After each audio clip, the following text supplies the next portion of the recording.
ఆదినారాయణ శర్మ గారి దగ్గర కూచిపూడి, అక్కగారైన డెంటిస్ట్ సరస్వతి రజితేష్ దగ్గర భరతనాట్యం, రాఘవరాజ్ భట్ గారి దగ్గర కథకు నేర్చుకున్నారు. భాగ్యశ్రీ పొట్టి శ్రీరాములు విశ్వవిద్యాలయం నుండి నాట్యంలోను సంగీతంలోను పట్టా తీసుకున్నారు. భారతీదాసన్ విశ్వవిద్యాలయం నుండి కూడా మరొక పట్టా తీసుకున్నారు. 3 పట్టాలే. లాస్ ఏంజలస్ లో కాపురం చేస్తూ ఉద్యోగం చేసుకుంటూ పిల్లల్ని పెంచుకుంటూ, అది కాకుండా నాట్య సరస్వతి డాన్స్ స్కూల్ కూడా నడిపిస్తున్నారు. ఏటేటా రైజింగ్ స్టార్స్ అనే పేరిట పిల్లల నాట్య ప్రదర్శనలు చేస్తూ ఆసక్తి ఉన్న వారి కోసం వర్క్ షాప్ నడుపుతూ ఉంటారు. వీళ్ళంతా పిల్లలు కదా, ఇప్పుడిప్పుడే నేర్చుకుంటున్నారు. అందుకని ఏమైనా తప్పటడుగులు వేస్తే మాత్రం దయచేసి ఒప్పులుగా భావించమని భాగ్యశ్రీ గారి తరఫున నేను కోరుకుంటున్నాను. మొదట ముద్దుగారే యశోద అనే చాలా మందికి తెలిసిన పాటే కాస్తంత భరతనాట్య బాణీలో నృత్యం. అదిగో మన పిల్లలంతా రెడీ అయిపోయారు. ముందుగా ముద్దుగారే యశోద అని ఈ పాటకి కాస్త భరతనాట్యం బాణీలో నృత్యం. ఇది చేసి చూపిస్తున్న వాళ్ళు స్నికితా గాండ్లా, యషిత హాట్చందాని, Keerthi Sadasivan, Akriti Desai, Tina Sebastian, Shweta Mahesh. Give them a big hand.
శంఖ చక్ర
యశితా హర్చందాని, కీర్తి సదాశివన్, ఆకృతి దేశాయ్, టీనా సెబాస్టియన్, శ్వేతా మహేష్. ఒకసారి మళ్ళీ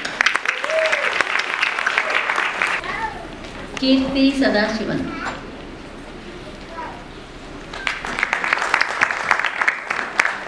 ఆకృతి దేశాయ్,